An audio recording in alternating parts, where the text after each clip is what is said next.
Bueno, pues buenas tardes. Encantados con estar los cuatro tertulianos habituales en estos diálogos desde Navarra. Y hoy tenemos el placer de tener a José Antonio Pérez Tapia desde Granada. Bueno, yo le conozco a José Antonio hace muchos años. Tiene 66 años, es nacido en Sevilla, es político, político no en activo, pero sigue siendo político, pensador, filósofo. Yo creo que es uno de los pocos ideólogos que nos queda a la izquierda en este país, ¿no? Bueno, él ha sido hasta hace unos pocos meses decano de la Facultad de Filosofía de la Universidad de Granada, donde imparte clases, y él se afilió al PSOE en 1993 y lo abandonó en 2018, ¿no? Bueno, como datos muy rápidos, fue diputado y perteneció prácticamente de su fundación a la corriente crítica de izquierda del partido, izquierda socialista, prácticamente hoy desaparecida, ¿no? En 2014 participó en las primarias del PSOE, representando de alguna manera a la izquierda del PSOE, a través de izquierda socialista, y se enfrentó a Sánchez y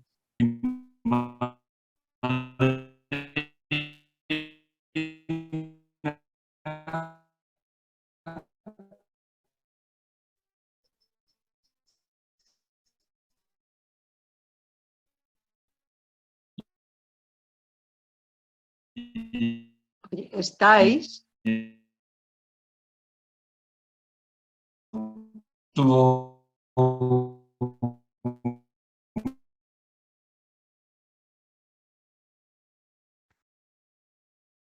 Perdona que te interrumpa, pero acabo de oír un mensaje ahora de que volví a la grabación. Oye, Perfecto, no. Sí, yo sí os parece, no sé qué está pasando, pero igual se podía conectar otra vez porque ha habido un momento en el que yo os No, veía. ha sido un segundo. Ha sido un segundo que ha dicho reconectado. No has faltado apenas. No, ha prácticamente estado no bastante ha tiempo, pasado. porque No ha pasado, No, no. El corte ha sido muy corto, muy pequeño. Ya muy te digo. pequeño, no vale la pena, además. Yo estaba presentando. Y por último, la insoportable condición de una democracia cínica, ¿no? Bueno, bienvenido, José Antonio, y aquí nos tienes a los cuatro pendientes de ti. No, pero pues ¿empezamos disparando nosotros o dispara él primero? Sí, no, la verdad, bueno, agradezco mucho la invitación a esta conversación, digamos, de sobremesa. Encantado, ¿no?, de estar con vosotros y salvar las distancias físicas de esta manera telemática, ¿no? Bueno, pues yo creo que primero procede, después de esta amable presentación de José Luis, bueno, que como tú dices, Antonio, planteéis primero vosotros algunas cuestiones o, en fin, me orientáis acerca del procedimiento que seguís en este tipo de tertulias o conversaciones de sobremesa. Salvo que alguien venga a presentarnos un libro, que suele ser muy habitual, generalmente empezamos a preguntar nosotros, y a mí pues me gustaría hacer la primera. Cuando abres un periódico, escuchas una radio estos días, un informativo, a fuer de pensador, ¿qué piensas? Bueno, pues mira, lo último que me ha pasado por la cabeza minutos antes de conectarme con vosotros es que no hace falta escribir distopías en nuestro momento actual. Es decir, basta, como tú dices, abrir los periódicos, conectarse, bueno, a través de las redes también, o desde luego ver los informativos. Bueno, tendrán un sesgo o tendrán otro, pero en cualquier caso el panorama que tenemos en nuestro mundo ahora mismo es un panorama duro y, bueno, para muchos humanos de nuestra tierra, un panorama desolador. Y panorama corto a este ritmo. Sí, y las expectativas que teníamos, bueno, hace algún tiempo, no hace falta remontarse mucho hacia atrás, bueno, pues eran unas expectativas, incluso todavía en tiempos de alguna crisis de las que hemos padecido recientemente, pues confiábamos en que, bueno, la población, la ciudadanía, confiaba en que podía superarse recuerdo la crisis económica, ¿verdad? A partir del 2008 y luego acentuada en nuestro caso a partir del 2011, que fue muy dura. Bueno, pero entraba en las cuestiones que se podían prever, podían ocurrir, frente a las cuales había determinados recursos. No se aplicaron los mejores recursos en muchos casos. Pensé siempre que, entre otras cosas, quedó prostituida la noble palabra austeridad, que de ser una virtud pasó a ser algo condenable y rechazable, ¿no? Por las políticas de austeridad que así se aplicaron, malamente llamadas austericidio, porque no se mataba la austeridad, más bien ocurría un democidio en vez de un austericidio. Bueno, luego llegó la sorpresa de la pandemia, ese acontecimiento, bueno, de una globalización de la enfermedad, y también desató, aparte de todas las actuaciones que tuvimos que acometer con mayor o menor fortuna y acierto, al principio con mucho desconcierto y con muchas personas falleciendo y con muchas medidas, algunas de ellas, en fin, desacertadas, con muchas cuestiones cuestionables, ¿verdad?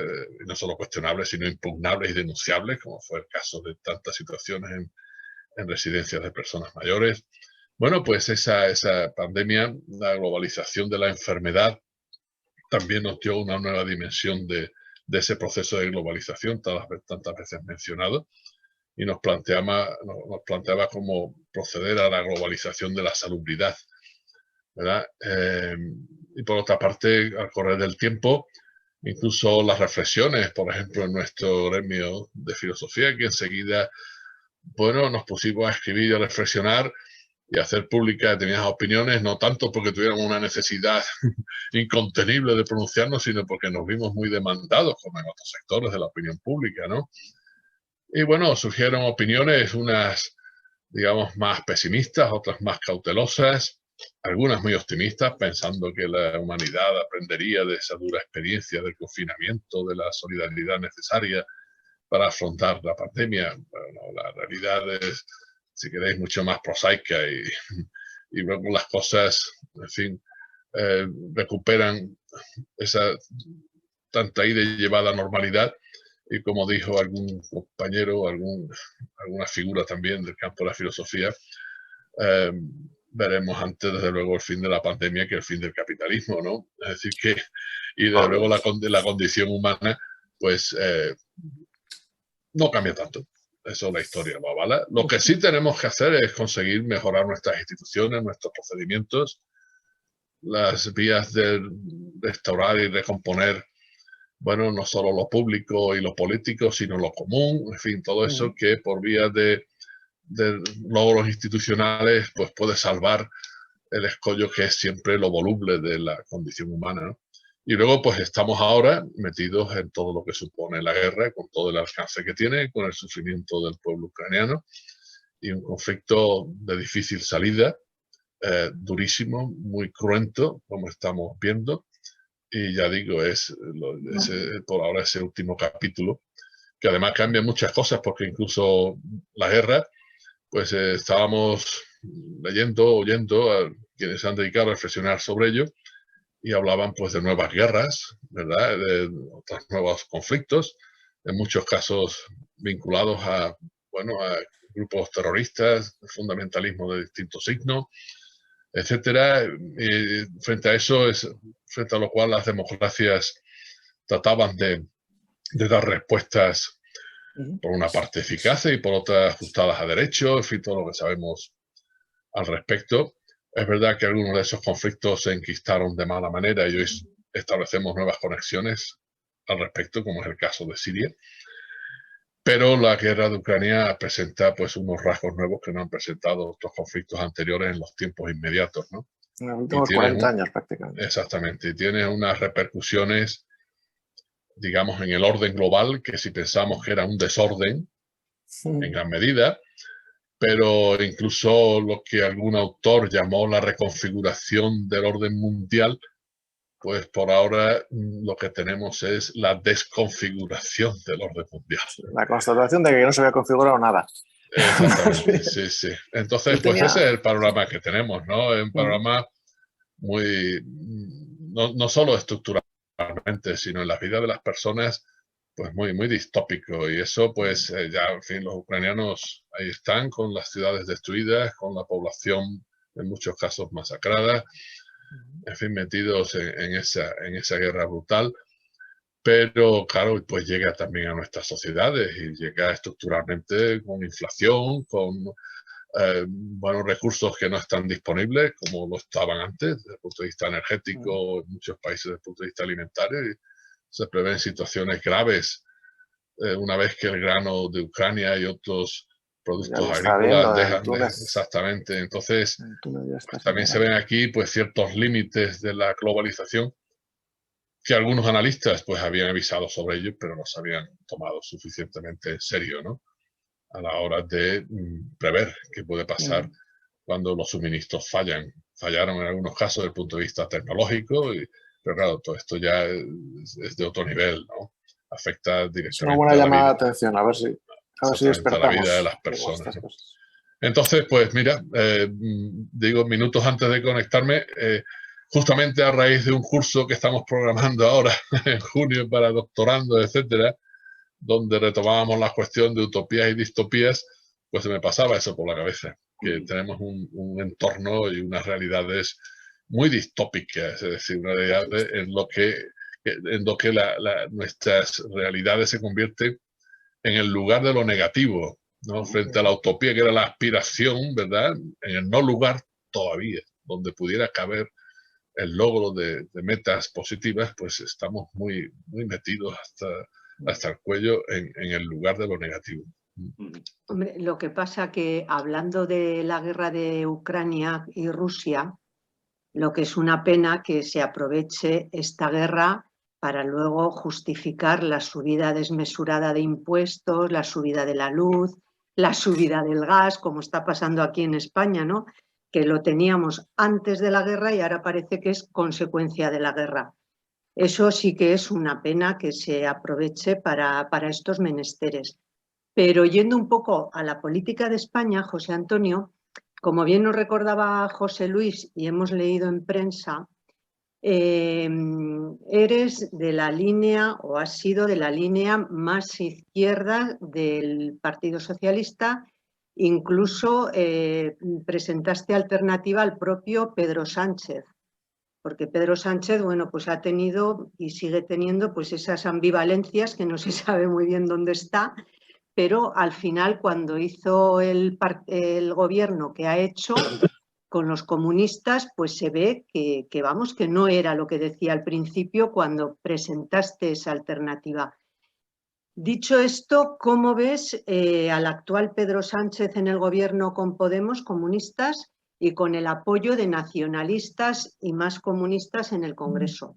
¿Cómo lo ves? Y no sé qué crees tú que puede deparar tanto al gobierno como internamente al Partido Socialista. Bueno, yo en primer lugar pondría, en fin, algunas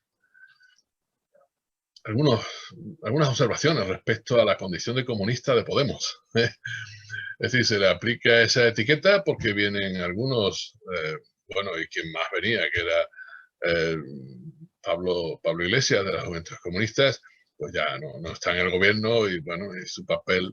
Pero Alberto Garzón sí, ¿no? Sí, Alberto Garzón sí. Y Yolanda también viene. Y Yolanda también, no solo viene, sino que son militantes del Partido Comunista. Quiero decir que algo de comunistas tendrán cuando se lo autopredican. Exactamente, sí.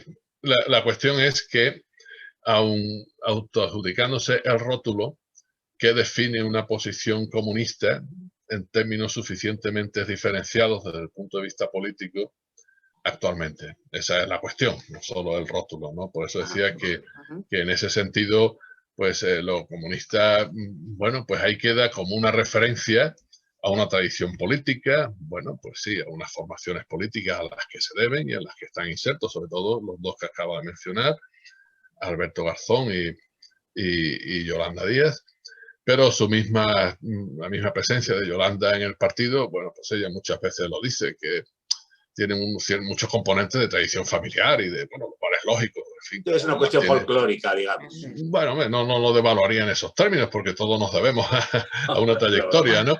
Que ha pesado en lo que hemos ido haciendo, ¿no? En ese sentido, pues sí, han tenido un planteamiento que eso es también constatable objetivamente y así se ha reconocido en las políticas o respecto a las políticas que se han hecho, que en muchos casos han tirado de la acción de gobierno hacia determinadas posiciones para hacer valer ciertas reivindicaciones de izquierda que se han logrado y que a lo mejor no se hubieran logrado en la misma medida, en la misma intensidad o al ritmo en que se ha hecho. Y todos nos podemos referir al salario mínimo interprofesional, al ingreso mínimo vital. Bueno, la reforma laboral que ha sido impulsada con mucha pericia y gran capacidad de diálogo por Yolanda Díaz, también es una reforma laboral que ha dejado atrás otros objetivos que se plantearon con mayores pretensiones. Al utilizar un lenguaje, todos lo hemos utilizado por la izquierda, que a lo mejor hay que reconocer que era muy grandilocuente y que produjo cierto fetichismo de las palabras, ¿no? A la hora de hablar de la derogación de la antigua reforma laboral. Bueno, el caso es que la reforma laboral, bueno, por más que no llegara a la totalidad de lo que pudiera pretenderse, en lo que supone, pues sí está logrando, digamos, unos efectos positivos, ¿no? Entonces sí, es verdad que estás contento con este Pedro Sánchez más que el Pedro Sánchez. Estoy valorando una acción de gobierno, ahora he subrayado más lo que corresponde al impulso que ha dado la gente que ha venido por el lado de Podemos. Por el otro, pues, en fin, por el otro lado del gobierno, bueno, pues sin duda el gobierno ha estado muy, digamos, muy ocupado y preocupado, lógicamente, por responder a la situación pandémica. Eso, sin duda, se ha situado como una urgencia en primer plano y que ha supuesto dar, digamos, solución a cuestiones inmediatas que no admitían demora. Claro, ahí ha habido aciertos y desaciertos, no era fácil, ¿no? El gobierno español, y desde luego no solo el gobierno de la administración del Estado, sino el gobierno con todos los gobiernos autonómicos, la verdad es que en España, y a poco que tenga una noticia, no solo por la prensa, sino por amigos y colegas y familiares, de lo que ha ocurrido en otros países, el éxito de la campaña de vacunas, por ejemplo, en España es incuestionable, ¿no? Entonces, eso, a pesar de que en los primeros momentos, pues sí que hubo mucho desconcierto en toda la manera de afrontar lo de la pandemia. Eso es cierto que ha condicionado toda la acción de gobierno. Luego, en otras cuestiones, bueno, pues alguien mencionó la ambivalencia o la ambigüedad con la que se mueve muchas veces Pedro Sánchez y los que le conocemos de cerca. Bueno, yo no he tenido un trato personal con él, pero a veces hemos tratado con él, lo hemos conocido, bueno, como José Luis sabe, en los actos del partido, en el Comité Federal. Entonces ha tenido posiciones políticas muy oscilantes, ¿no? Desde una posición que cuando, ya que habéis eludido a la campaña aquella de 2014, cuando concurríamos los tres a la Secretaría General, bueno, pues la posición de Pedro, digamos, con las calificaciones al uso, era la que podía entenderse más socioliberal, ¿no? Además venía de defender la reforma del 135 en la misma Comisión de Economía del Congreso.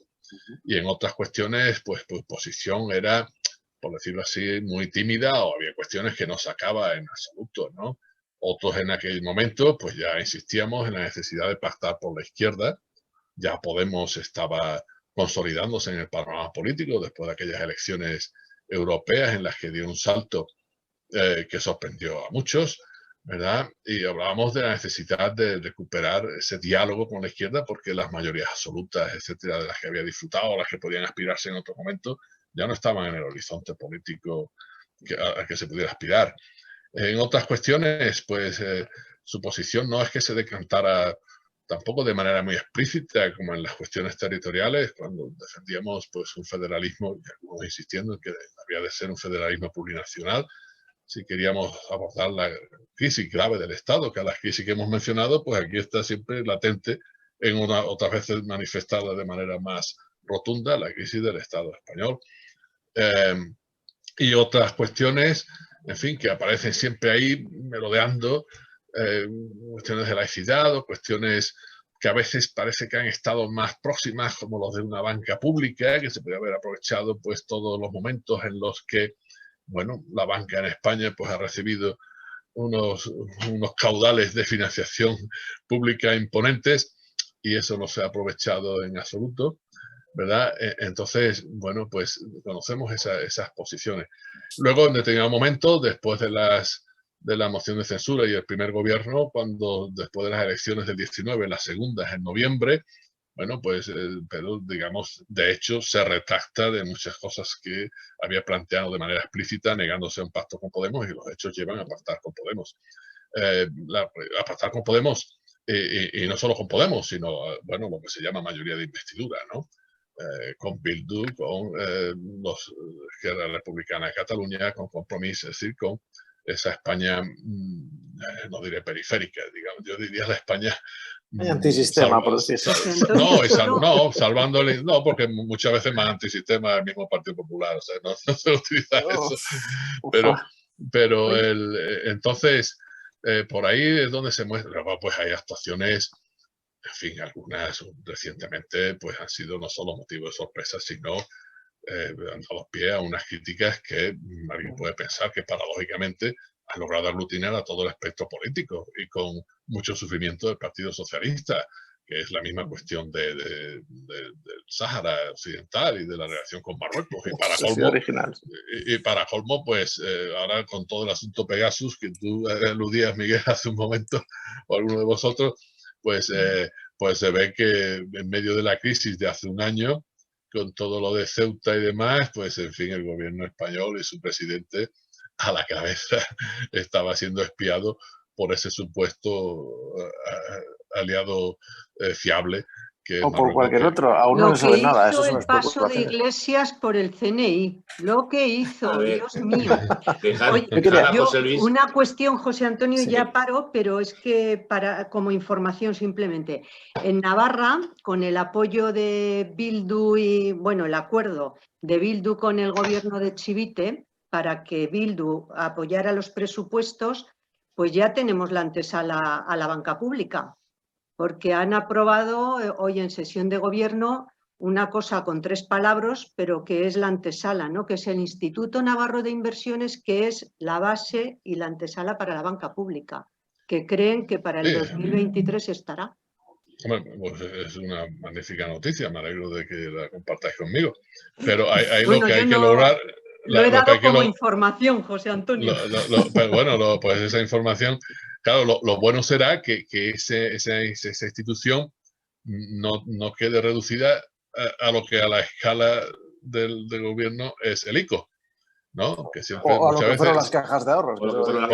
Exactamente, bueno, pero el ICO queda, bueno, como una institución de financiación, claro, luego financiaba a través de los mismos bancos, ¿no? Claro. Pero en lo que muchas veces se habían puesto las miras como embrión de una posible banca pública, pero nunca ha llegado. Eso es otra criatura. Sí. Yo quería preguntarte una cosa. No te cuelgues, que estaba José Luis levantando la garrita. Es que con el móvil no la veo, lo siento. No, pero una cuestión que sí quería subrayar, relativo también al federalismo. Claro, porque aquí hay un paso adelante y 1 o 2 pasos atrás. Claro, las limitaciones del gobierno y ahí las posiciones de su mismo presidente, pues muchas veces quedan digamos, en un nivel muy escaso, lo cual repercute en una cosa como la mesa de diálogo con el gobierno de Cataluña, ¿no? Es decir, que puestos a dialogar, ¿cuál es la posición que lleva el gobierno, ya que es el interlocutor con el gobierno? ¿No? Más allá de acuerdos inmediatos, de infraestructura, otro tipo de cosas que muchas veces tratan de utilizarse como manera de amortiguar conflictos, es verdad que no está nada malo de encauzar, pero visto el problema, digamos, en su largo recorrido, en su posible salida, el gobierno no es achacable solo al gobierno, como bien lo sabes, y algunos hemos hablado muchas veces de ello. ¿Cuál es la posición que se ofrece al respecto como proyecto, ¿verdad? De cara a la cuestión territorial del Estado, ¿no? Y a las diferentes naciones que concurren en la realidad política hispana. Pues sobre eso sigue habiendo un vacío enorme, ¿no? Por lo tanto, bueno, pues yo creo que por otra parte dilatar todo lo que pudiera ser el orden del día de esa mesa de diálogo, pues acaba siendo una situación, mira, que no viene mal hasta que ganemos tiempo a ver qué pasa con todo esto. pero creo que, bueno, el problema de fondo pues tiene tal envergadura que dilatarlo o prorrogarlo indefinidamente no va a aportar ninguna solución. Ponte el micro, El José Luis. micrófono, José Luis. Miguel, pregunta tú y luego ya intervengo. No hay prisa, pero bueno, yo quería haber preguntado dos cosas. Una se nos ha pasado ya, que era cómo se cocina a izquierda socialista con un doctorado en teología, porque creo que esa es tu trayectoria académica original. Y la otra, yendo por el mismo nivel de abstracción, es cómo ves el marco, digamos, de la izquierda en el centro izquierda, izquierda moderada, lo que eran los partidos socialistas en la Europa de hoy, en la que los corvinistas se han hundido, la izquierda francesa no se sabe en qué se ha convertido, no hablamos ya de los italianos, entonces, y aquí que no se sabe si se ha fusionado, ha fagotizado o qué cuernos ha pasado con la izquierda, digamos, más populista. Entonces, ¿cómo ves la evolución de esa franja de pensamiento? Bueno, no sé por dónde empezar, si por la parte biográfica. Porque apuesto que hay conexión, ya verás tú con eso. Bueno, si queréis, la parte biográfica que es más breve, ¿no? Sí, es verdad, soy doctor en filosofía y también hice los estudios de licenciatura en teología. Pero bueno, aparte ya de los avatares de uno en la vida, bueno, pues hay toda una serie de corrientes teológicas, bueno, que asumen la secularidad, asumen el ejercicio de la razón crítica, y en cualquier caso, bueno, pues hasta un buen ateo puede estudiar una teología con máximo provecho, dotándose de causas de interpretación y exégesis bíblica adecuadas, ¿no? Sí puedo decir que agradezco mucho en lo que es mi formación, lo que me aportó la Facultad de Teología de Cartuja de Granada, donde enseñaban no solo jesuitas, sino también otras personas, incluso laicos. Yo acabé la teología siendo laico y compatibilizaba los estudios con filosofía.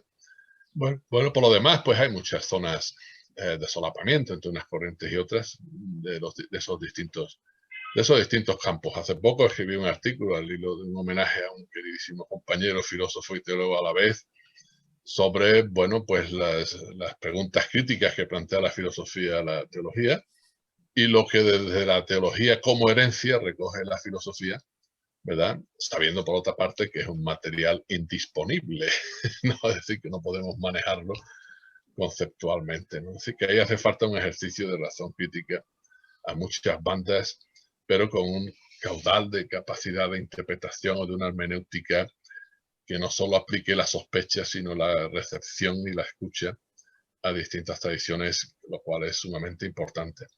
Eso luego, pues mira, arroja, cuando creo que si se enfoca bien, muchas veces nos encontramos que no hay corrientes suficientemente sólidas al respecto. Para el diálogo intercultural en nuestras sociedades complejas y de una diversidad cultural y por consiguiente también religiosa grande, pues viene bien también una formación de ese tipo, digamos, cierta ilustración acerca de lo que suponen las tradiciones religiosas, ¿no? Y por otra parte, bueno, pues, ¿qué te iba a decir? Que hay muchas razones que un planteamiento filosófico y por lo que toca a la teología también puede aducir para defender la laicidad del Estado y para defender no solo la laicidad del Estado en sus estructuras y en la diferenciación respecto a las iglesias y a las confesiones, sino digamos, la desacralización o el concepto laico de determinados conceptos que nos están lastrando, digamos, por todo el lastre de mala teología que llevan. Por ejemplo, el concepto de soberanía. El concepto de soberanía sigue encerrando mucho de criptoteológico, es decir, de teología encubierta, y por eso se entiende que es infragmentable, inconmovible, monológica, pues, bueno, y a la que le corresponde poco menos que una nación eterna, lo cual es una mitificación, ¿no? Entonces, bueno, pues hay que tener un concepto laico de soberanía. Por lo tanto, ahí hay mucho que hacer y mucha tela que cortar al respecto, ¿no?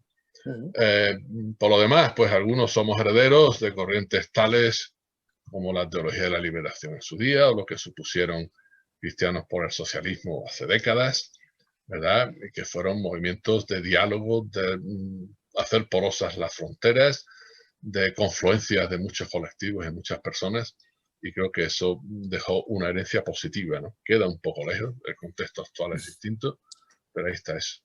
Y lo otro que preguntabas, vamos a ver, hace años hablábamos de la crisis de la socialdemocracia, ¿verdad?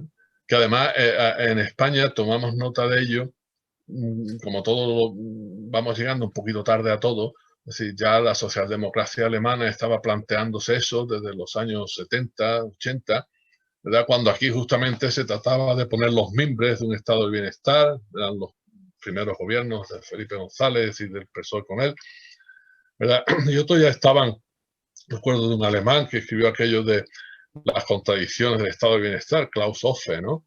O, bueno, los escritos de Habermas al respecto, cuando escribía sobre la necesidad de revisión de la izquierda, haciéndose cargo de la crisis de la socialdemocracia, porque ya no estaban en los años dorados, que fueron fundamentalmente finales de los 50 a la década de los 60, cuando la socialdemocracia centroeuropea y del norte de Europa pues pudo construir estados de bienestar muy sólidos, ¿verdad?, en sus respectivos países, con ayuda o con apoyo también de otras formaciones políticas, no solo por la izquierda, sino por ejemplo en Alemania. Los democristianos, la democracia cristiana, exactamente. Que hay una confluencia ahí.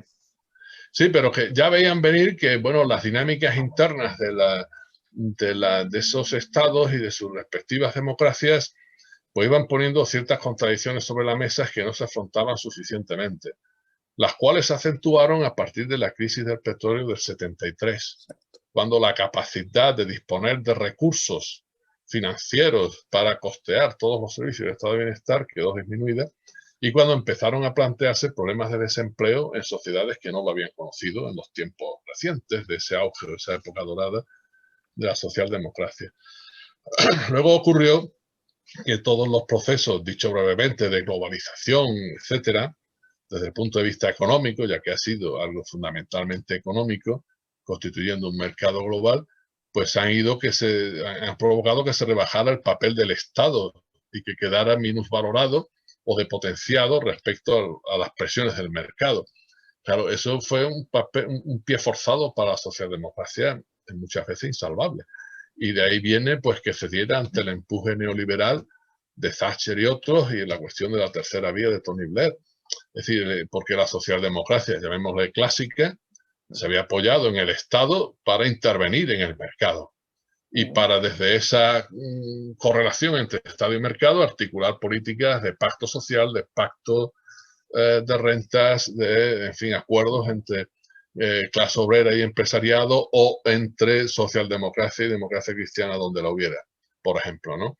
Entonces todo esto en el contexto de globalización que empezó a darse sobre todo después de impulsarse más después de la caída del muro de Berlín en el 89, pues claro, hemos visto cómo el Estado, la política en general, se ha visto supeditada a la economía, el Estado al mercado, y los gobiernos muchas veces en una posición subalterna, entre otras cosas haciendo políticas que colisionan con pretensiones de la misma socialdemocracia, y que además confiaban en que, bueno, pues todavía las medidas sociales que una política socialdemocracia implica se podían hacer mientras hubiera excedentes por vía impositiva, por vía fiscal, es decir, en tiempos de bonanza, vamos. ¿Dirías entonces que las reformas de Söder, por ejemplo, en Alemania, SPD, no eran socialdemocracia? La reforma laboral que hizo que ese mercado funcione, no como el resto de los europeos. Sí, sí, no, se hicieron políticas socialdemocracia, claro, la posición de Alemania, digamos, no, era mucho más fuerte que la de otros, que la nuestra, por ejemplo. En ese momento tenían un mercado laboral hecho una porquería, parecido al que tenemos nosotros ahora. Y sin embargo, el señor Söder, SPD, con unas medidas que otros dirían que no son socialdemocracia, pero que las encajó, cambió, y de hecho es uno de los pocos partidos que sobreviven de la izquierda moderada. Pero contaba con digamos, con unas estructuras económicas y con una base industrial y con unos recursos que hacen que la posición de Alemania, bueno, ya lo vemos, en la misma Unión Europea, ha sido dominante. Gracias. Otra cosa es que le ocurra ahora a los alemanes, que están, en fin, que no viven con qué puede pasar con el gas ruso, ¿no? Porque, sí. Bueno, el mismo Schröder, bueno, ya vemos cómo está ahora mismo cuestionado por los suyos por seguir rindiéndole pleitesía a Putin en estos momentos. Sigue diciendo que tiene razón Putin, que es bueno. Claro, por su mismo papel en Gazprom, lo cual es lamentable, ¿no? En fin, que aquí, bueno, por lo menos Merkel tiene la postura discreta de estar callada, pero Schröder está sacando pecho en este contexto, en fin, en contradicción con su mismo partido, ¿no? Con la misma socialdemocracia alemana en estos momentos, ¿no? Tanta contradicción, ahí tienes a su propio presidente actual, el Scholz, que ha estado haciendo todo lo que ha podido para no vender armas a Ucrania, para no mandar nada a Ucrania, para Sí, no, sí, pero al final ha cedido. Realpolitik. Claro, sí, al final ha cedido. Pero en general, claro, al hilo de la pandemia, pues de nuevo hemos tenido la sensación de que, claro, al volver la vista a lo público, pues parecía que efectivamente, y los estados han tenido que tomar una posición muy proactiva para dar respuesta a la crisis sanitaria, ¿no? Pero es claro, mucho es de temer que esta situación pues no sean capaces o no tengan la decisión suficiente de mantenerla en el tiempo, ¿no? Con la suficiente fuerza. Lo estamos viendo, por ejemplo, en nuestro propio país respecto a la sanidad. Es decir, que hemos salido de la crisis sanitaria y no se cumplen los compromisos adquiridos con el mundo de la sanidad ni de refuerzo de la sanidad pública. Y no solo en la Comunidad de Madrid, donde, en fin, la cosa es extrema. Aquí tenemos un caso muy parecido también. En la manera en que se ha devaluado la sanidad pública ya de antes de la pandemia. Es decir, pasa algo parecido a lo que Nieves decía respecto al gas y a la electricidad, la energía, etcétera. Es decir, que la crisis o el deterioro, los déficits en la sanidad pública, pues se han evidenciado con la pandemia y hemos visto, digamos, lo que pagamos por ello en términos de atención y de recursos y de capacidad, en fin, sanitaria. Pero venían de antes, ¿no? Os diré, ahora que estamos en vísperas de elecciones en Andalucía ahora iba a ir a eso. y bastante problemáticas, os diré que uno de los factores de deterioro de los gobiernos del PSOE, y en particular de los últimos, de Susana Díaz, fue la crisis, en fin, ya en la situación de la sanidad pública, ¿no? En Granada hubo movilizaciones masivas que obligaron a la Junta de Andalucía, ¿verdad? Y era consejera María Jesús Montero de Sanidad, ¿verdad? Obligaron a cambiar las decisiones que había tomado desde un punto de vista, digamos, administrativo en el campo de la sanidad, ¿no? Porque suponían una reestructuración muy fuerte de la red de atención hospitalaria y sin duda, bueno, pues se había planteado de manera muy ajena, digamos, desde luego a la participación y a lo que pudiera opinar, pensar con legítimas razones y algunas de ellas sólidas, la ciudadanía, ¿no? Es verdad que ahí hubo un personaje muy polémico, así que tenía el apelativo, en fin, de Spiderman, que movilizó mucho, pero si no recuerdo mal, creo que hubo unas 3 manifestaciones en Granada, en torno a 40 o 50 mil personas, ¿verdad? Con este motivo, claro, la Junta de Andalucía retrocedió de manera acertada y recondujo la cuestión, ¿no? Pero, digamos, esto era un síntoma, una señal, ¿no? De cómo se planteaban ciertas cuestiones en el área de la salud con unos criterios, digamos, muy economicistas, muy gerencialistas, ¿verdad? Que estaban lejos de lo que una atención sanitaria más próxima a la ciudadanía y a la red de la atención primaria, que estaba muy descuidada, pues ya se planteaba en ese momento, ¿no? Y esto lo que, bueno, se vio que tenía muchas carencias en tiempos de pandemia, afortunadamente, entre otras cosas, es verdad que gracias a la entrega del personal y demás, bueno, a la buena gestión donde lo hubiera, se ha solucionado, pero ahí están esos muchos problemas por solucionar y noticias de ello tenemos en los medios. Habría que decir que de la situación de la sanidad pública solo se ha beneficiado claramente Yolanda Díaz. Pero bueno, vamos a ir. Dime. Falto yo. Ah, que faltabas, perdón. Fue, claro. La primera ronda, ¿no? Estamos... Es verdad. No, yo bajo un poco a lo terrenal, ¿no? Quiero hacer una mezcla de cuestiones, porque has dicho varios temas, has sacado varios temas en los que me he sentido como muy implicado. Bueno, yo soy del mundo comunista, yo vine de la cultura comunista y era militante del PC y pasé al PSOE y alguna vez pues, me preguntan por qué ese paso. Bueno, yo creo que en aquel momento el comunismo ya no tenía sentido en este país y yo que entendía que había que militar en un partido para transformar la sociedad, de la misma manera entendí que el partido más adecuado para transformar la sociedad era el PSOE y que para hacer eso debía entrar en el PSOE para intentar transformar el PSOE. Cuestión equívoca y errónea. O sea, ahí me equivoqué totalmente, ¿no? Pero bueno, ahí he estado hasta que me han dejado, ¿no? Pero yo como todavía tengo esa especie de raíz comunista y tal, yo me siento cada vez más con más contradicciones, porque claro, ya las tuve cuando el eurocomunismo y ahora, claro, para mí Rusia era, la Unión Soviética era un referente, posteriormente cuando desapareció por Rusia, y ahora veo a Rusia como agresor, asesinando a la gente y destrozando un país, invadiéndolo ilegalmente, y a mí personalmente me crea muchas contradicciones como persona de izquierdas, ¿no? Yo no sé si soy el único o creo que eso es epidemia dentro de la izquierda, que esas contradicciones se nos están produciendo, ¿no? Pero lo que sí me di cuenta es que en esa lucha entre derecha e izquierda, yo hoy en día veo a la derecha mucho más estructurada, mucho más sólida, con las ideas mucho más claras. Creo que en esa batalla entre la táctica y la estrategia ellos lo tienen clarísimo, ellos van por la estrategia y nosotros estamos un poco con la táctica, ¿no? Y yo veo un futuro muy negro, ¿no? Y luego encima, con la llegada de Podemos, pues ahí me recordaba la frase de Lenin, ¿no? El izquierdismo, enfermedad infantil del comunismo, ¿no? Porque han venido un montón de jovencitos que se creen que vienen sabidos y han puesto todo patas arriba y lo único que crean son situaciones de crispación y de debilitamiento de la izquierda, ¿no? Ante eso, tú en tu libro decías una izquierda que se busca, ¿no? Que yo creo que no se ha encontrado todavía. Entonces, para evitar que esa derecha, que yo creo que va con las ideas muy claras y va a ir a gobernar PP Vox, la izquierda, ¿qué debía hacer que fuera posible? Digo, porque aquí hay que ver lo que es posible y lo que es ideal, ¿no? Yo digo, posible. ¿Qué debemos de hacer para evitar que nos pasen por encima como en estos momentos tiene toda pinta, ¿no? Bueno, sí, las distintas izquierdas, porque siempre hay que hablar en plural respecto a los asuntos humanos y por supuesto respecto a la izquierda y a la vista está.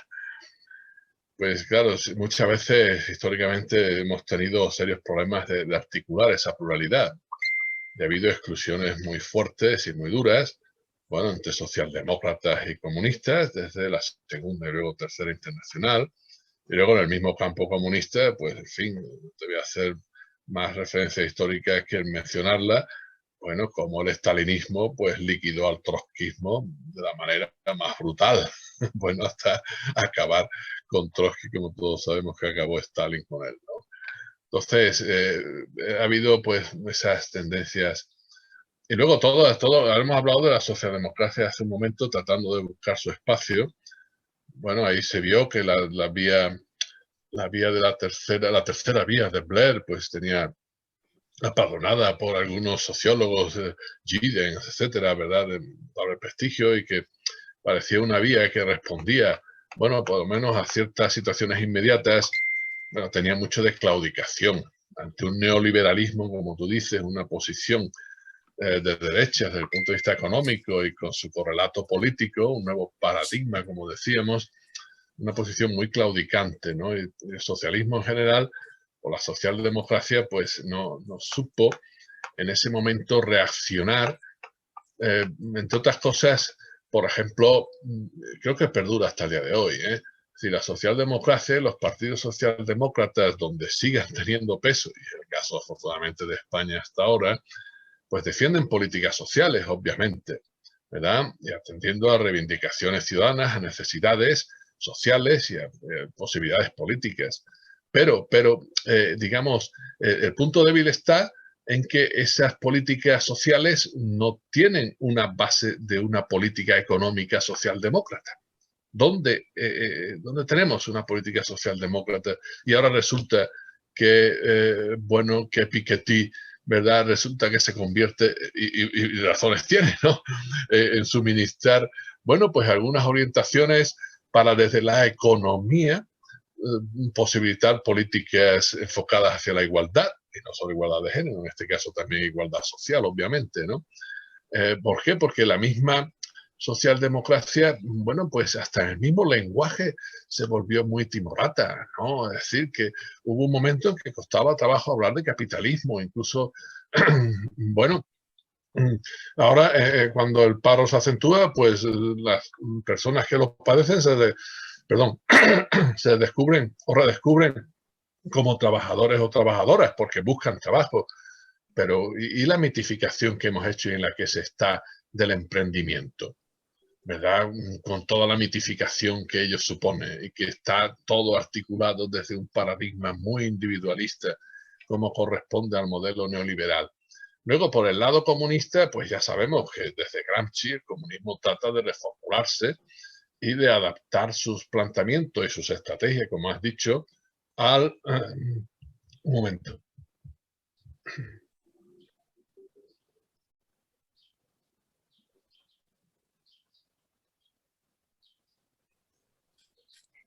Y de adaptar sus planteamientos a contextos democráticos, ¿no? Y bajo la estela o desde la estela de Gramsci, aunque con las distancias que es necesario subrayar, bueno, pues el intento eurocomunista no fue otra cosa, bueno, que una especie de socialdemocratización de la misma tradición comunista. Eso hace poco, en un brillante artículo del italiano Enzo Traverso, creo que estaba en la revista Viento Sur, ¿verdad? Bueno, precisamente de cierta afiliación trotskista, etcétera, por lo menos herencia, pues hacía un recorrido magnífico acerca de cómo abordar hoy pues la herencia de esa tradición reconociendo, pues, en fin, todo lo que hay que reconocer al respecto y marcando distancia, por supuesto, con la ortodoxia soviética y no hace falta decir lo que en su día supuso el estalinismo, ¿no? Ahí aparecen autores nuevos que ahora mismo son muy sugerentes en el campo de la izquierda, ¿no? Por ejemplo, dos de ellos son los franceses Pierre Dardot y Christian Laval, que son los que han teorizado sobre lo común, ¿no? Y tienen algunas obras, algunos escritos muy interesantes sobre eso. Incluso algunos, en mi caso, escribimos algún texto jugando con las palabras, digamos, sobre la necesidad de cierto comunismo. Claro, poníamos un guión, lo comunismo, ¿verdad? Como una vía de revitalización de la izquierda, incluso, bueno, yendo a una situación donde esas dos grandes tradiciones que han sido la socialdemócrata y la comunista, pues ya han perdido perfiles que les identifiquen con mucho rigor y claridad y hace falta buscar planteamientos nuevos. Uno de los filones, sin duda, es este planteamiento respecto a lo común, que va más allá de la defensa de lo público. Eso es muy interesante. Es un planteamiento muy republicano porque pone mucho el acento en la participación de la ciudadanía, no solo desde el punto de vista de ser la que recibe las medidas sociales y disfruta de una administración gestionada con criterios socialdemócratas, sino que toma parte activa en la defensa de lo común, aunque no sea lo público meramente desde el punto de vista administrativo. Lo cual, por ejemplo, pues tiene mucho que ver, que digo yo, con cuestiones medioambientales, ¿verdad? Lo común. Entonces, por aquí hay maneras y nuevos enfoques respecto a todo esto. Ahora, también uno de los filones sobre los que hay que profundizar, se le ponga ese nombre o de una manera o de otra, pues esto, creo yo, todo lo que se llama ecosocialismo. Es decir, cómo combinamos medidas económicas con medidas, digamos, no solo medioambientales en los entornos próximos, sino, en fin, todo lo relativo a lo que llamamos cambio climático y demás. Que antes creo que Nieves planteaba algo parecido respecto a la transformación energética, ¿no? ¿Cómo planteamos una transformación energética cuyo coste no recaiga sobre los de abajo, sobre los sectores más precarios en nuestra sociedad? Porque otros sí pueden asumir ciertas cuestiones, entre otras cosas porque sus casas las pueden aclimatar, pueden dotarlas de mayor eficiencia energética, pueden tener acceso, bueno, pues a coche eléctrico, pueden soportar mejor los costes de esa transición energética y en otros casos, como lo estamos viendo, y aparecen manifestaciones como la de los camioneros, en fin, aparte de todos los ingredientes que hay ahí por medio, o como los agricultores, etcétera, claro, que se ven resentidos por ciertas políticas que están justificadas, pero que no tienen el contrapeso para, digamos, contrarrestar los efectos sociales de esas políticas. Por eso esas medidas ecosocialistas que algunos plantean, bueno, ¿cómo se aplica eso en un contexto donde no solo hay que reconducir el crecimiento, sino por lo menos en algunos terrenos plantearse el decrecimiento, ¿no? Yo os hablo desde una ciudad como Granada. Bueno, vosotros tenéis vuestra Pamplona y todos vuestros entornos magníficos, naturales y patrimoniales.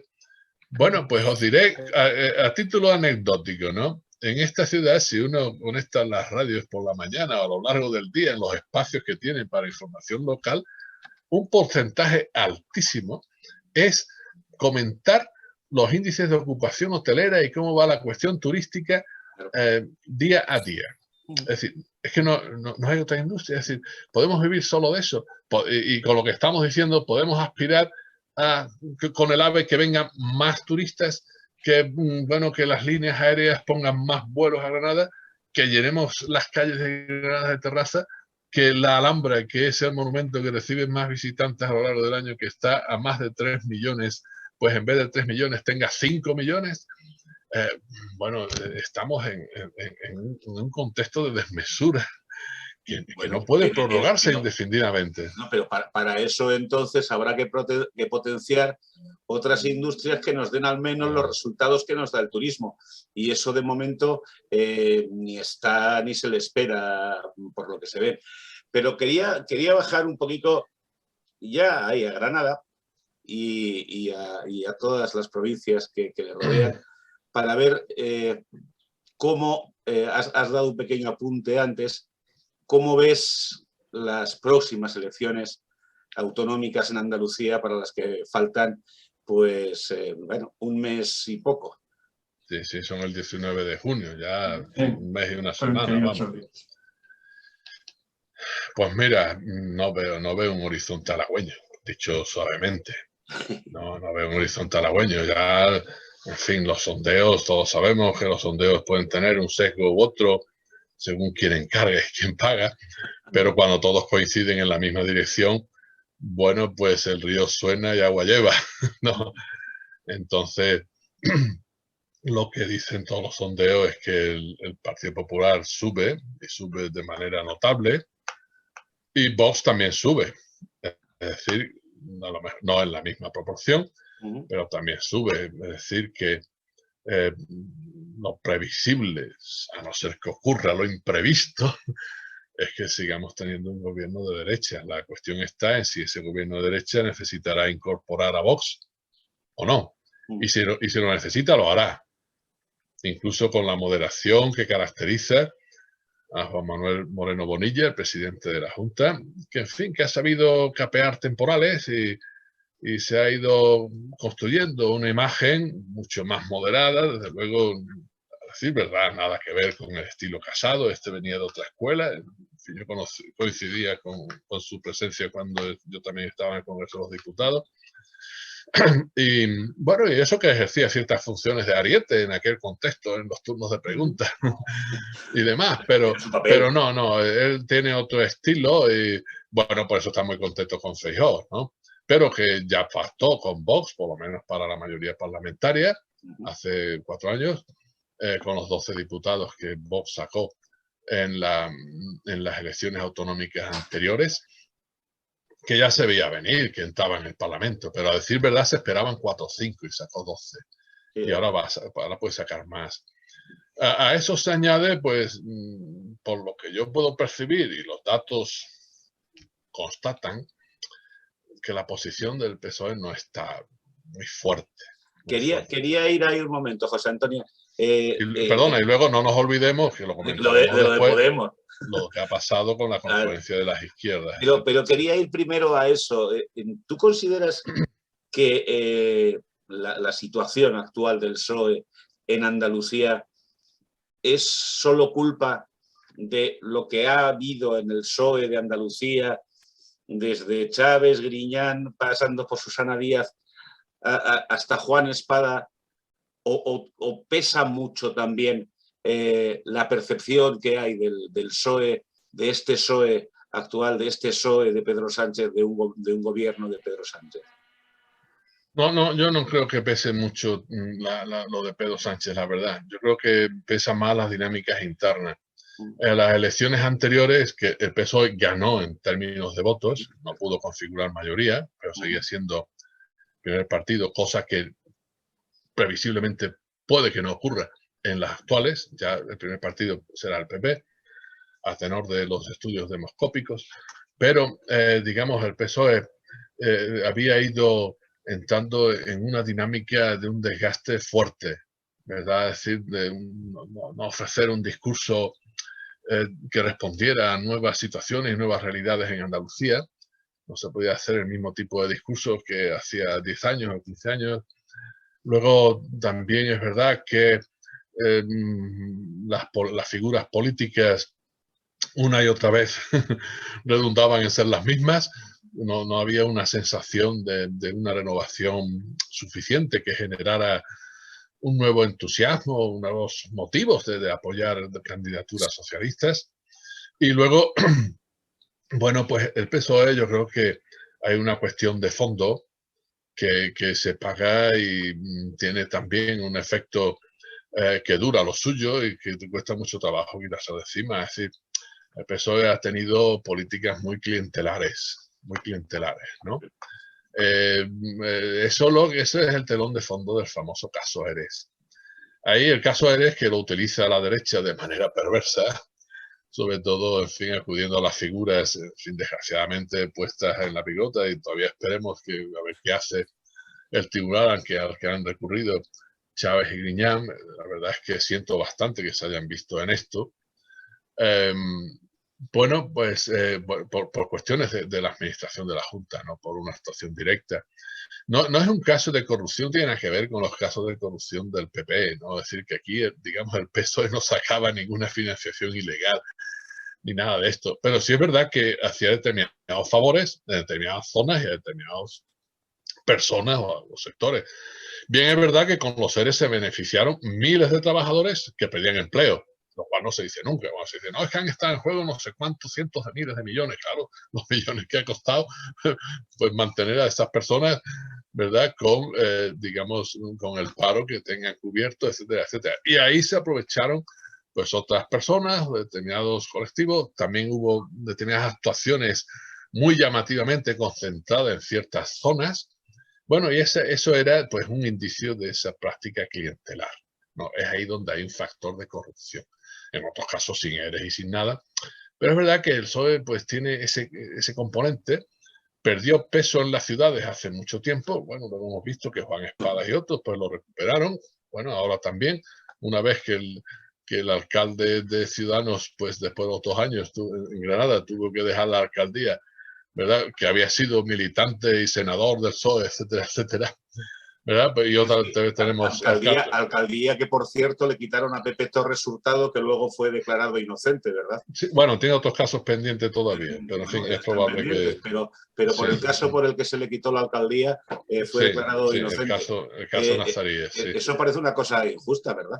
Bueno, pero peores los ha habido en el sentido de incluso con mayor daño. A todos nos referimos al caso de Demetrio Madrid como el primer caso que pagó una factura absolutamente injusta, ¿no? Correcto. Y luego, pues, al cabo de los años fue absuelto totalmente. Sí. No había nada, ¿no? En fin, pasa eso desgraciadamente. Bueno, pero a lo que iba, pero entonces empezó muy asentado en el mundo rural. Es verdad que lo que llamamos el mundo rural en Andalucía no es solo campos, son grandes pueblos también, ¿no? En muchos casos de algunas decenas de 20.000 habitantes, así, ¿no? 10.000, 15.000, 8.000. No, entonces ahí estaba muy asentado. Y es ahí donde el PSOE puede estar perdiendo ahora también base electoral, por esa falta de capacidad de respuesta, de puesta al día, de innovación en sus propuestas, bueno, en la medida en que sea razonable y necesario, pues renovar también sus caras, gente que encarne pues un proyecto con mayores alicientes, ¿no? Juan Espadas, que es, bueno, una bella persona y pero no, yo creo que sí, no, es un tipo, sí, tipo buena persona. Sonrío porque si para definir a Juan A un Espadas político. solo puedes decir que es una bella persona. No. Ha hecho en el Ayuntamiento de Sevilla no iba mal.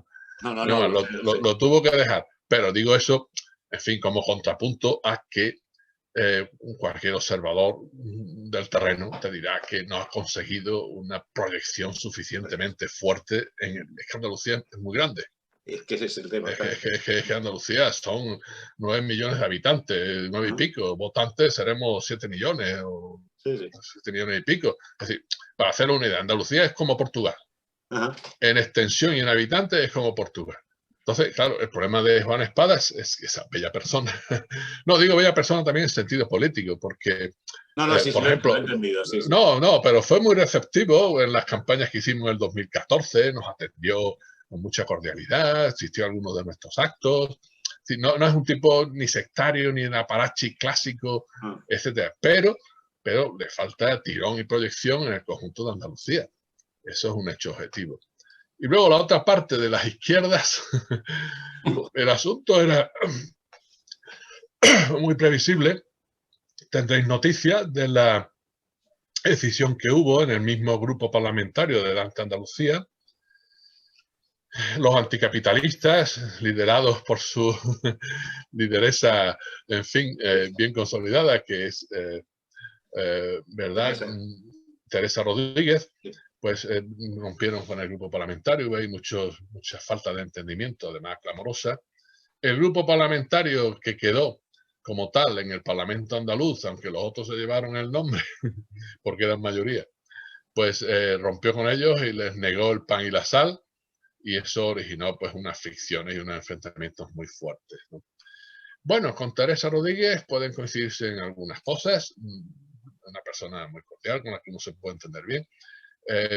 Tiene acierto en algunos de sus planteamientos, otros pueden considerarse muy maximalistas. Llevaba razón en un punto y se ha vuelto a verificar. Los hechos le han dado la razón. La estructura de Podemos es muy centralista, ¿no? Entonces, lo que Teresa Rodríguez cuestionaba, y no le faltaba razón, era que las decisiones para la misma articulación de Podemos o del grupo de izquierdas, etcétera, en Andalucía, se tomaran en Madrid. Y eso hemos visto que no solo es un problema de Andalucía, sino que ha sido un problema de Podemos en el conjunto de España. Y Podemos queda como un reducto en Madrid y en los otros sitios se han mantenido, bueno, pues las alianzas, etcétera, bueno, desde las mareas gallegas, Compromís en el País Valenciano, en Común Podem, que tiene autonomía más que suficiente y bastante sufre con lo que pasa en Podemos, ¿no? Y luego, pues en Andalucía esta situación. Y luego, en lo ocurrido recientemente, pues en días pasados, a la hora de constituir esa alianza, etcétera, esa coalición, pues ha sido lamentable y además llevando las cuestiones a un término donde se veía que aquello no podía salir en esos términos. Y bueno, pues una serie de fallos o jugadas, o como queramos llamarlo, torpemente planteadas, pues resulta además que dos quedan fuera porque llegan unos minutos tarde a la Junta Electoral. La Junta Electoral no cede, incluso han hecho recursos, no va a ceder. Yo creo que se curan en salud, porque claro, a poco que cedan, desde los otros partidos o lo que sea, la van a poner en la picota. Pues las cuestiones electorales. ¿Dónde pones la barrera? Yo, en cuanto a Teresa, que lo del centralismo de Podemos, pues sí, tiene razón, pero tiene que saber, como bien lo es, que un partido comunista, si algo es centralista, el partido, y los súbditos, bueno, pues me mantenéis en el partido. Eso, vamos, es la regla de oro de los comunistas. En cualquier caso, por lo que se está comentando y por lo que estás comentando, José Antonio, de las encuestas que está viendo ahora en Andalucía, fuera de Andalucía también, y que se le está dando la mayoría al PP, pues yo, bueno, estoy lejos del PP, lógicamente, pero sí que está certificando que no lo han hecho mal, junto con Ciudadanos. Y por otra parte, si como parece que indican las encuestas, hace gobierno con el otro partido de derechas, pues se está reproduciendo lo que ha hecho el PSOE a nivel nacional y a nivel de comunidades autónomas, que es unirse con Podemos, con los comunistas, solo que a la derecha, Y bueno, pues cuando toque tirarles, pues ya se les tirará. Ahora poco a poco se está tirando a Podemos y luego pues ya se les tirará a los que están aupando y a los que el PP necesita para llegar a gobernar. Bueno, respecto a los comunistas, de nuevo, claro que son muy centralistas y eso iba en la tradición comunista. Al menos guardaban las apariencias o, bueno, ciertas prácticas. José Luis, que fue militante del PC, en tanto que ese centralismo tenía una coletilla que se llamaba centralismo democrático. Si para colmo falta la coletilla, pues entonces es un centralismo puro y duro. No, y luego lo de las tradiciones que te digo, la tradición de Teresa Rodríguez y estos los llamados anticapitalistas, bueno, pues hay una serie de grupos de procedencia andalucista uno, y luego pues un núcleo que viene de la antigua LCR y de todos estos partidos, bueno, de corte, de un trasfondo, vamos a llamarlo así, porque algunos son muy jóvenes y no tuvieron esas militancias en décadas pasadas, ¿no? Pero tienen ese trasfondo, bueno, de esa herencia del trotskismo, etcétera, que siempre ha sido mucho más refractarios a ese centralismo duro que han aplicado los partidos comunistas de otra estirpe, digamos, en otros momentos, ¿no? Bien, eso dicho, pero luego, claro, lo que decía antes, en este caso, mira, hay una cuestión de fondo que yo tengo amigos en todos lados. No diré en el infierno, porque hay tantos infiernos ahora que había que decir cuál, pero algunos de ellos se lo dije incluso a colegas debatiendo sobre libros, incluso en presentaciones o en seminarios, no solo políticos, o en seminarios académicos. Yo creo que fue un error de Podemos, y como lo tengo escrito, lo digo y si queda grabado aquí está formulado de nuevo, digamos, asumir el populismo como planteamiento propio, estratégico y de fondo. Y además pretender definir un populismo de izquierdas frente a un populismo de derechas.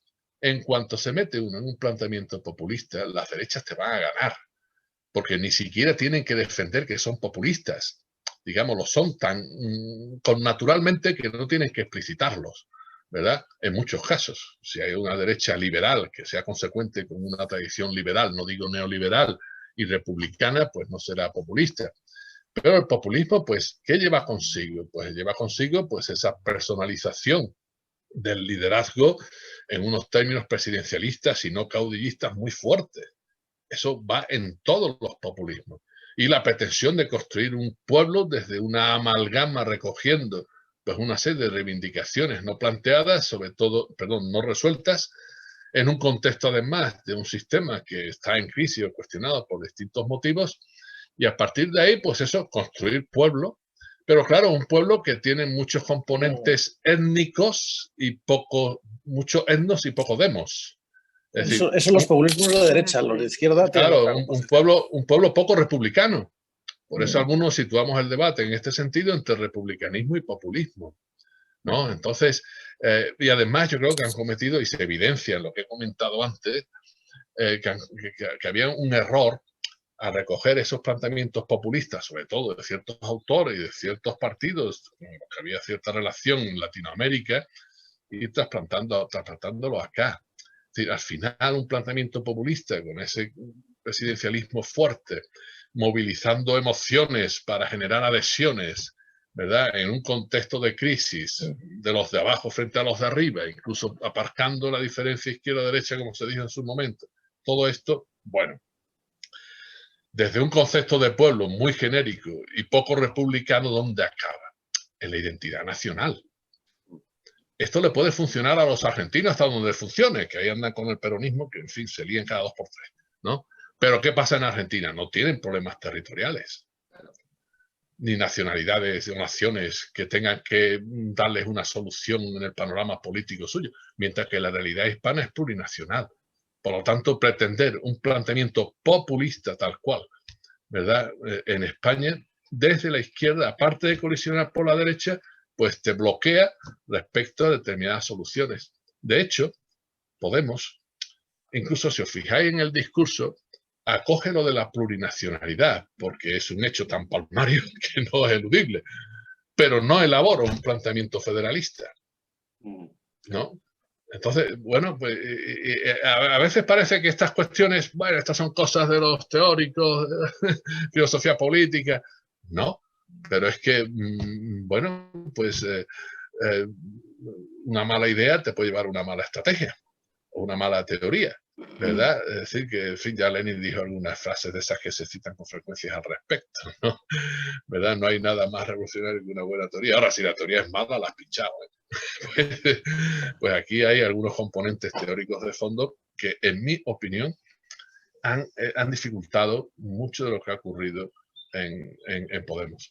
Porque, digamos, el mismo papel de quien ha sido su secretario general y con una función claramente dominante en las estructuras de Podemos, como ha sido Pablo Iglesias, pues estaba justificado desde ese telón teórico. Es decir, por su misma presencia mediática, por cómo funcionaba, etcétera. Claro, y falla esa pieza y aquello se descompone. Y si esa persona pues quiere seguir marcando el ritmo de toda la organización una vez que ha dejado el papel, pero siendo considerado todavía pues el líder indiscutible por naturaleza, no por procedimientos democráticos, pues entonces es un problema grave. Está donde está. Sí. Muy bien, y yo no sé cómo vamos exactamente de tiempo, pero teníamos... Hemos pasado ya la hora. Hemos pasado la hora. Es que el tema está muy interesante y esta evolución hacia el populismo o no del Partido Socialista da para sesiones, pero si queremos mantener el formato de modo que la gente pueda procesar los vídeos, pues deberíamos de ir cerrando. No sé si quizá una última reflexión. Una última, si me permitís. Bueno, ya nos has contado antes que cuando coincidíais con Pedro Sánchez en la ejecutiva y todo eso, bueno, ¿qué tal? Que no es que fuera... No, la ejecutiva no, el Comité Federal. Perdón, el Comité Federal. Que no se podía decir que fuera un dechado de coherencia, ¿no? En cuanto a sus planteamientos. Ahora mismo yo creo que esta mañana el CIS publicaba una encuesta en la que decía que un 74% de los españoles veían como uno de los mayores problemas, si no el mayor problema, la crispación política.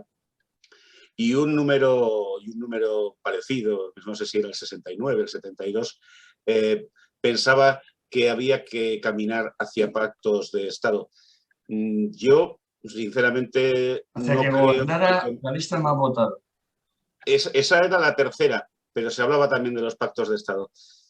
Yo no creo que con Pedro Sánchez se pueda llegar a ningún pacto de Estado, bien, por esa tendencia a la escasez de coherencia, por esa mutabilidad, por esa, bueno, en fin, cuando pasa de decir que no podría dormir con Pablo Iglesias a acostarse a su lado en la noche siguiente de las elecciones. Tú ves que para un progreso global, digamos, de nuestro país, de España, sí sería importante que algo cambiara dentro del PSOE, como ya ha cambiado dentro del PP, para que se pudieran ser reales o realizables esos pactos de Estado. Vamos a ver, sí. Bueno, yo creo que no se puede focalizar todo sobre Pedro Sánchez como presidente, ¿no? Bueno, es la efigie, ¿no? Sí, no, digo que no se puede focalizar todo. De suyo, cuando pacta con Podemos, lo que pudiera verse como una incoherencia, muchos nos alegramos de que pudiera constituirse un gobierno de izquierdas, ¿no? Posiblemente no todos los que le votaron. Exactamente, posiblemente por otra parte no todos, porque ahí es verdad que jugó con cierta ambigüedad, ¿no? Luego en ciertas cuestiones, pues sí, se ha ido fajando y yo creo que, en fin, que hay cuestiones que ha ido resolviendo más airosamente. Precisamente mucho de lo que tiene que ver con el contexto europeo, donde se mueve con especial predilección por su parte, le gusta ese ámbito. Le encanta. Y otras, pues son temas más vidriosos o a veces que le pillan más lejos también a él personalmente, ¿no? Que digo yo, por ejemplo, el debate sobre educación, ¿no? Uno de los temas más sensibles donde hace falta pues un acuerdo, en fin, que dé más perdurabilidad No digo que sean leyes indefinidas, porque eso no, pero no podemos seguir sacando leyes de educación que duren lo que duran los gobiernos. El mundo educativo está muy quemado con eso, dicho coloquialmente, ¿eh? Y además yo creo que con ciertos méritos de la ley conocida como Ley CELA, que a vosotros pilla más cerca geográficamente, bueno, porque quitó ciertas cuestiones de la ley Wert, antes hablábamos de la filosofía y la ética, etc. Quitó ciertas cuestiones de la ley Wert que fueron muy hirientes en su día y, en fin, muy desastrosas, pero en otras cuestiones yo creo que no ha amarrado cabos suficientemente para responder a la educación en España, ¿no?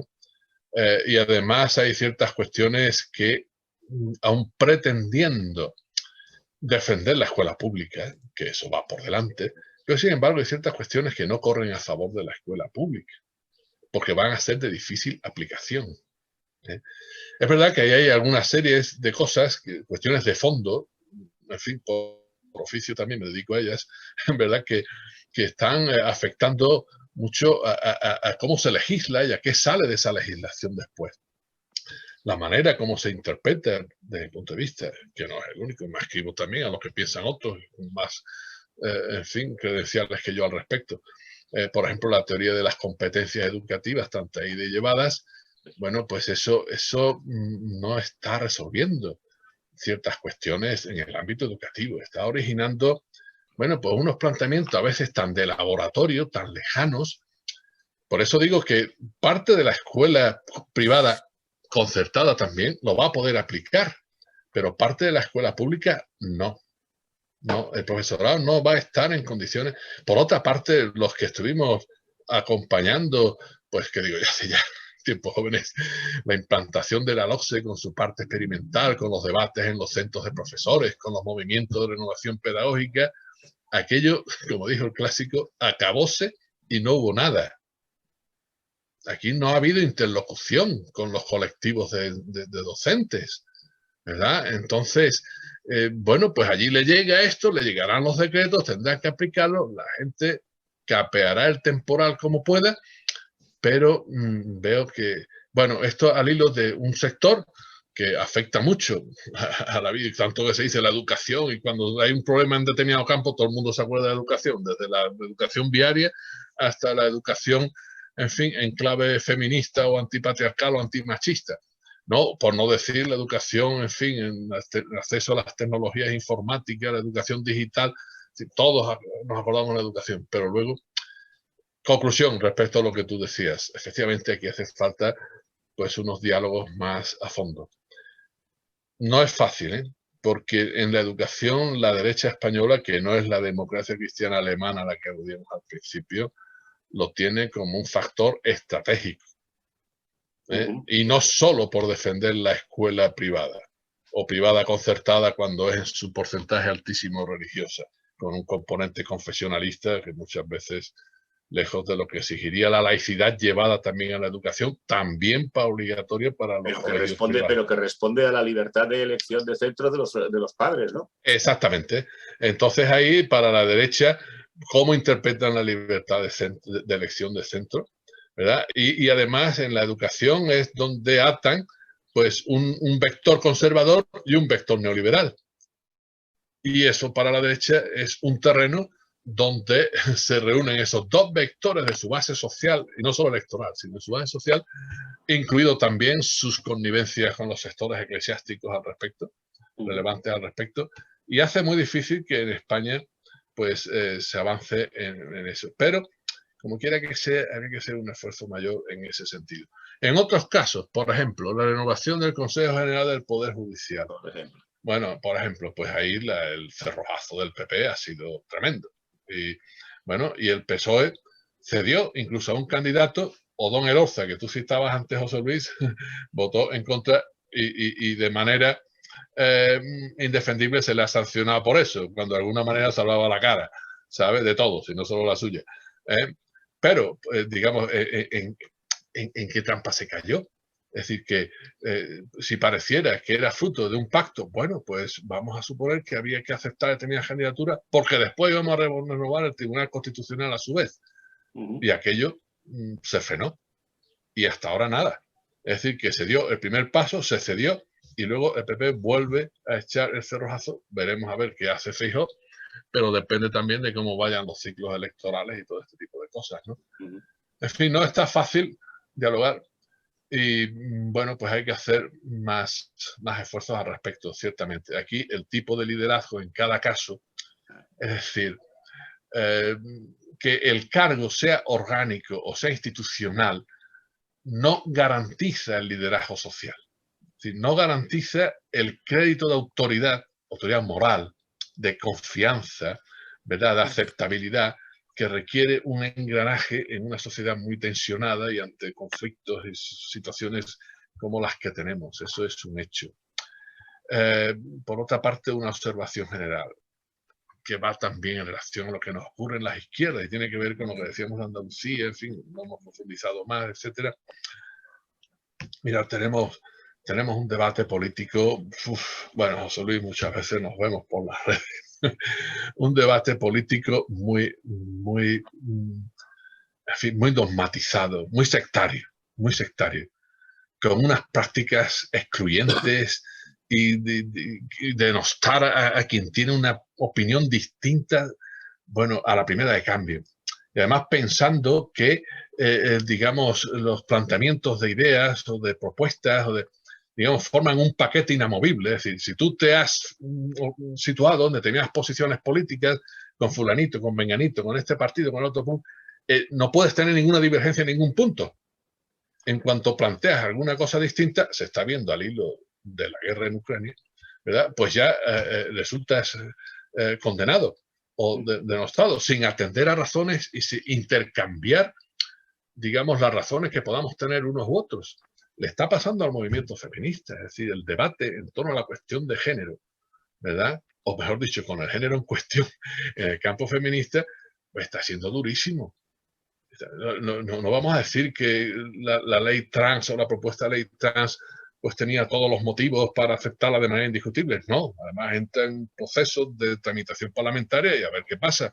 Claro que había cosas que matizar, pero claro, pues luego denostar todo eso en los términos en que muchas veces se ha hecho y descalificarlo de la manera tan sumaria como lo podía hacer la derecha, bueno, pues eso no nos conduce a ninguna parte. Yo creo que ahí en la izquierda misma había que intentarse la ropa un poco para tener unos procedimientos y unas maneras de dialogar. Bueno, José Luis, sabes que internamente a veces, bueno, pues también en los mismos partidos ocurre esto. Hemos visto, bueno, como desde Podemos pues han saltado determinadas personas que se han visto al final, en fin, no diré expulsadas, pero lanzadas a la exterioridad. Y en el PSOE, pues muchas veces hemos sufrido procedimientos de, bueno, maneras, ¿no? Estilos de afrontar las discusiones de este calibre y no redundan en nada positivo. Es más, se produce esa fragmentación del espacio político respectivo en cada caso que debilita a las organizaciones de una manera y además impide presentarse ante la ciudadanía. En fin, diré incluso, ya que hablabas del izquierdismo como enfermedad infantil de comunismo, digamos como políticas dirigidas y que han de ser acompañadas por una ciudadanía adulta que mantiene determinados niveles de exigencia. Y luego viene cualquiera aquí a decir que hay que hacer pedagogía. Anda ya. Déjate de pedagogía. Había que decir aquello, en vez de médico, cúrate a ti mismo, maestro, enséñate a ti mismo. Y luego, en todo caso, pues nada. ¿Despides, Miguel? ¿O Nieves? Sí. Se me corta. Miguel, ¿despides? No, pero... despide tú, que a él se le corta. Vale. Bueno, pues yo agradecer la presencia de José Antonio. La verdad que ha sido muy bueno tenerte y sí que me gustaría muy brevemente destacar que me ha sorprendido el respeto con el que hablas, la autocrítica que haces y bueno, pues sí que me ha gustado que por algo desde tu postura atea se nota que has estudiado teología. Bueno, respecto a mi postura atea, pues siempre cito a mi muy admirado Ernst Bloch, que decía que aquello de que solo un buen cristiano puede ser un buen ateo, solo un buen ateo puede ser un buen cristiano. Y bueno, y decir que si se quiere saber algo desde 2014, porque más no podemos, en navarrainformación.es, como estamos desde el 2013, recogimos todas estas cosas de las que hemos hablado al inicio. O sea que si a alguien le interesa, y artículos también. pone en la lupita Pérez Tapias y saldrá. Sí, incluso en años recientes que hemos ido por allí de viaje con amigos, etcétera. Bueno, José Luis lo sabe, he tenido pues incluso he disfrutado de la deferencia de vuestros medios de comunicación y algunos más tenía en su momento cuando ya no tenía ningún cargo político ni nada. Pero bueno, opiniones que en algún sentido pueden ser interesantes. Ha sido muy interesante. Dicho, muchísimas gracias, José Antonio. A vosotros, me alegro mucho de este rato. Gracias, José Antonio. Ahora tú salte porque vamos a seguir nosotros. Yo me salgo ahora mismo.